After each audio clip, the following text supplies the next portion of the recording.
All right, guys, I have an awesome one here today about the caste system in India, the truth about it, the actual truth, and how this comes to Canada. Now, a lot of people from India have been watching my other videos, and some of them love it. And some of them have been complaining and saying, oh, how dare you? You don't say the truth. You don't look into the English and what they did. So here's going to be a fair shake on it, but I'm still going to, like, everybody, whatever.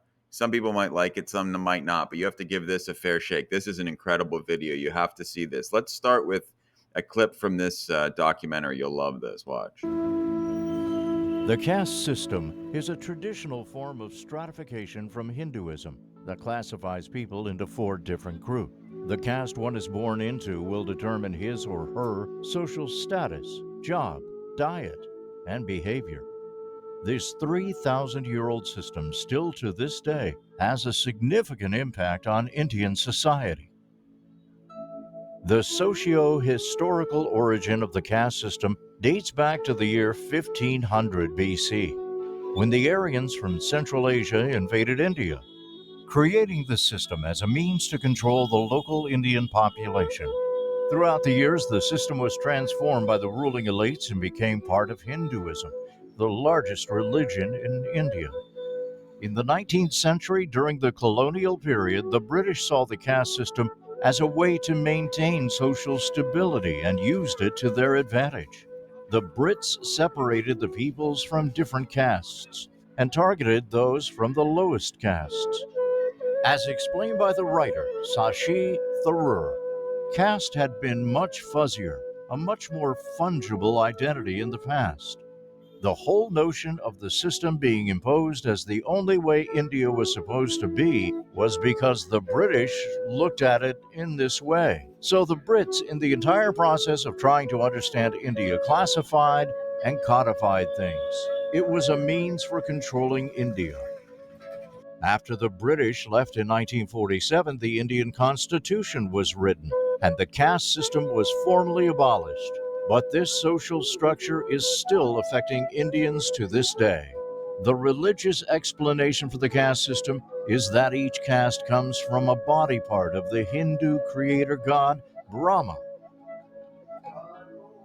Uh, According to Hindu mythology, they believe that every human they came out from one of the most prestigious and one of the creator god, Brahma.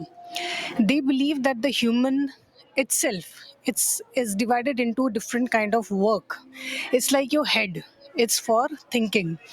So they believe the upper caste, which came out from Brahma's mind, was the Brahmins, which is the first caste.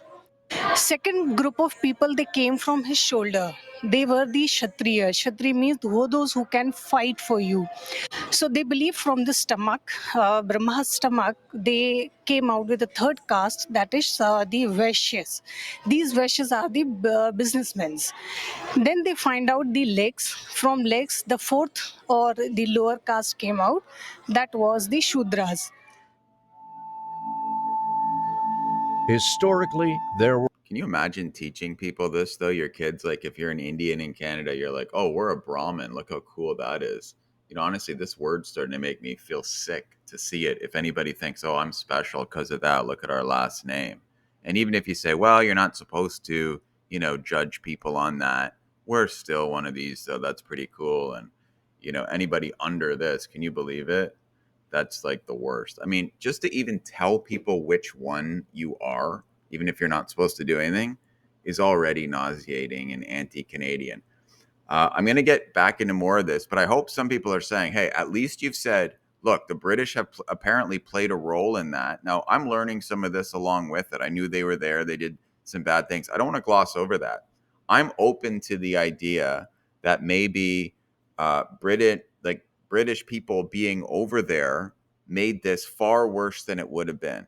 Like, we don't have the counterfactual. We don't know. But the point is, it was still developed in like Hinduism thousands of years ago, right? Now, let's say the British codified it, they made it into law and really forced the structure for the divide and conquer thing. There's nothing good about that. There's nothing to be proud of, right, as a British person. But the point is, okay, and then it was abolished in 1947. That seems like a long time ago formally. But what I would say to that is, why are even the remnants still there? Why is anybody complaining? And why, if you're thinking about saying, well, it was the British that, made it way worse, fine. But you have to fight it much harder, especially in a place like Canada, to get rid of it completely. Like, even if you're at a public park with a group of Indians and you hear some old grandma like, we're the Brahmins, we're awesome, or what, like whatever they do, or oh, you're which one are you? Even just asking about that, it's so disgusting that it really needs to be called out and shamed. And if you want to also call out and say, well, British had something to do with this or a lot to do with it, fine, nobody's going to care. Just get rid of it in every single form, not just not just formally. And you can imagine anybody up here, they don't want to get rid of it, or they say like, you know, I mean, I just you could just imagine how people feel. Like totally get rid of it. Well, sure, but like we still are one of these. Anyway, I'm gonna get into a bit more. I got a lot more good stuff. Check it out. Were four castes: Brahmins, Kshatriyas, and Vaishyas are known as the general castes or upper castes, while Shudras was the bottom caste. One additional lower caste was recently added to the system, the Dalits, which I will talk more about later. The bottom castes are also known as the BCs, which stands for backward castes. Each caste is further broken down into 25,000 subcastes. Each subcaste has a designated profession that, theoretically, its members must follow.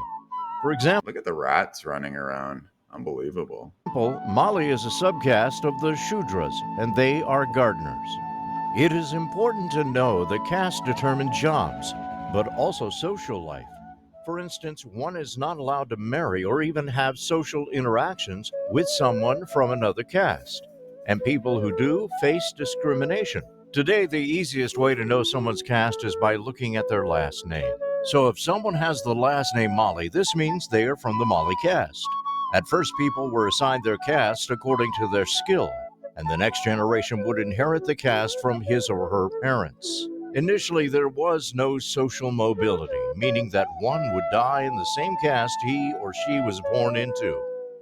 Basically the way it works is that if you're born a Shudra, you stay a Shudra, and you do the jobs that Shudras are meant to do. So like the Brahmins are meant to, say the word of God. They're meant to advise the kingdom and like people on religious matters. The Kshatriyas are the warrior class. They'll be the noblemen. They'll be involved in politics. They'll be involved in wars. But you can't have a Kshatriya convert to a Shudra, or vice versa. If you're in a caste, you stay in a caste. If you do absolutely Get nothing, rid of this. AI This might take your will come job. out in a sec here. This class Those from the lower castes were not allowed to move up socially. After the legal abolition of the caste system in 1950, people were allowed to pursue any job. However, the caste system is still existent socially, and there is no social mobility. This has not always been like that. Back in the 18th century, when Maharajas ruled India, people were allowed to change their caste if permission from the king was granted. My caste, the gardener. Before 5-6 generations ago, my caste was the warrior. So my great great grandfather, he don't want to fight to kill the people. So they went to Maharaja. They saying we don't like to take jobs. So they saying what you like. Then my great great grandfather say we like to farming. Then Maharaja say okay, you are today our caste the gardener. But now we can't change caste. Now Maharaja don't have power. Now power is the government. So they can't change the caste. But we can change the job. Even though changing castes is not possible, it is possible for people to move up economically.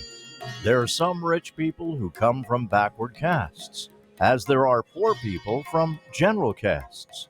However, still today, the vast majority of the rich are from general castes, while the vast majority of the poor are from backward castes. See, to me, it's already a problem if you're just socially telling anyone which caste they're from. You've already screwed people over. Even if you say you're not making a big deal about it, it's terrible. Excuse me. All right, now take a look at this young lady here, and let's just see what she has to say. It's pretty interesting as well. That she's Indian, obviously. Let's give her a fair shake. Watch those. And as an international student, I find myself educating my peers about India. One of our biggest problems right now is the prevalence of the caste system, an intricate hierarchy that still governs who people in India marry, what they eat, and who cleans their toilets. Here are 5 things to know about the Indian caste system. The caste system Like, what does that do to a kid if you say, hey, you're from the lowest class, and traditionally all of our ancestors and us, like, we clean the toilets. And then the other kid in class, even in Canada, is like, oh, you're from the good one. And you're playing with your friend, but you both know that. Just knowing that growing up is brutal. We just have to crush that. is one of the oldest forms of social stratification in the country. Followers of Hinduism are divided into groups based on their karma and dharma, which is their work and duty.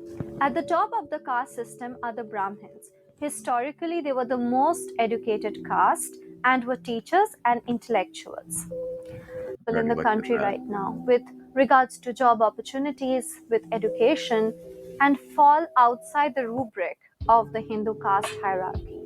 In between the Brahmins and the Dalits are the Kshatriyas, the Vaishyas, and the Shudras.